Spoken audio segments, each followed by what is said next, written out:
Hi friends, ನಾನು ಇವತ್ತೊಂದು special ಗಿಡನ ನಿಮಗೆ ಪರಿಚಯ ಮಾಡಿಸ್ತೀನಿ. ಏನು ಗೊತ್ತಾ, ಇದು ನೋಡಿ, ಇದು ಯಲಬುರ್ಗಿ ಗಿಡ ಅಂತ. ಇದು ಆಲ್ಮೋಸ್ಟ್ ಬ್ರಾಹ್ಮಣರ ಮನೆಯಲ್ಲಿ ಜಾಸ್ತಿ ಗೊತ್ತಿರುತ್ತೆ. ಯಾಕೆಂದರೆ ಬ್ರಾಹ್ಮಣರು ಸ್ವಲ್ಪ ಸೊಪ್ಪು ತರಕಾರಿ ತಿನ್ನೋದು ಜಾಸ್ತಿ. ಸೊಪ್ಪು ಯಾವ ಸೊಪ್ಪು ಸಿಕ್ತು ಅದನ್ನು ಇದ್ರ ಮಾಡಿಕೊಂಡು ತಂಬಳಿ ಮಾಡಿಕೊಂಡು ತಿಂದ್ಬಿಡ್ತೀವಿ ನಾವು.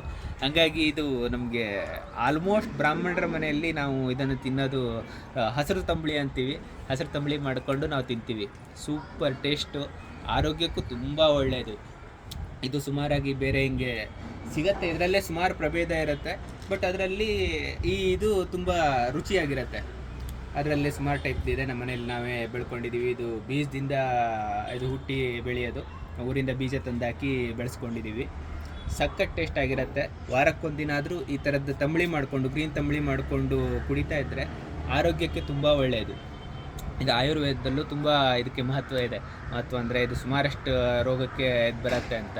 ಅಂದರೆ ಮೂತ್ರ ಸಂಬಂಧಿ ರೋಗಗಳು, ಆಮೇಲೆ ಜ್ವರಕ್ಕೆ ಸಂಬಂಧಿ ಸಮಸ್ಯೆಗಳಿಗೆಲ್ಲ ಬರುತ್ತಂತೆ.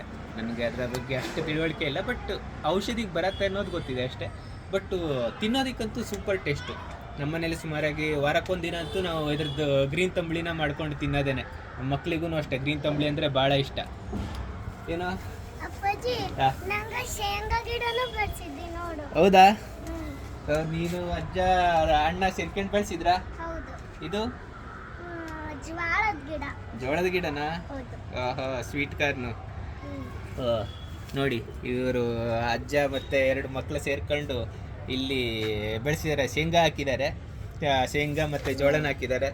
ದಿನ ಬರೋದು, ಯಾವಾಗ ಶೇಂಗಾ ಆಗತ್ತೆ ಕೇಳೋದು, ಶೇಂಗಾ ದೊಡ್ಡ ಆಯ್ತಾ ಅಂತ ನೋಡೋದು. ಕಿತ್ತೊಂದು ನೋಡ್ತಾ ಇಲ್ಲ ಇನ್ನು.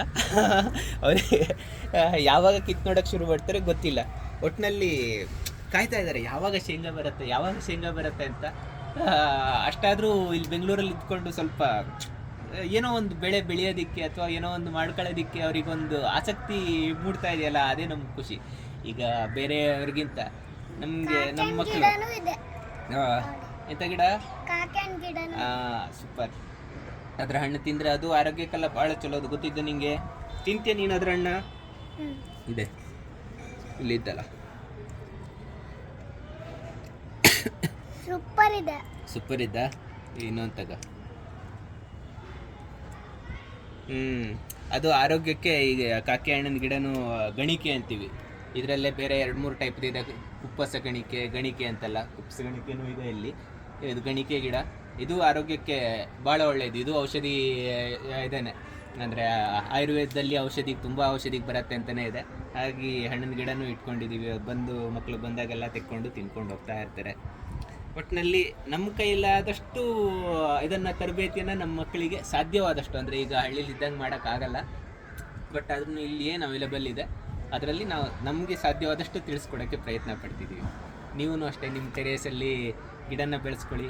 ಈ ಥರ ತರಕಾರಿಗಳನ್ನು ಮನೆಯಲ್ಲೇ ಮಾಡೋಂಥ ಸೊಪ್ಪು ತರಕಾರಿಗಳನ್ನು ನಿಮ್ಮ ಮನೆಯಲ್ಲಿ ಆದಷ್ಟು ಬೆಳೆಸ್ಕೊಳ್ಳಿ. ಅದು ಆರೋಗ್ಯಕ್ಕೆ ತುಂಬ ಒಳ್ಳೆಯದು. ಈಗ ತಂಬಳಿ ಮಾಡ್ಕೊಂಡು ತಿನ್ನಿ. ಅದು ತುಂಬ ಆರೋಗ್ಯಕ್ಕೆ ಸಿಕ್ಕಾಬಟ್ಟೆ ಒಳ್ಳೆಯದು. ನೀವು ಬೇರೆ ಇದ್ರಿಗಿಂತ ವಾರಕ್ಕೊಂದಿನ ಹಸಿರು ತಂಬಳಿ ಮಾಡ್ಕೊಂಡು ತಿನ್ನಿ. Thank you.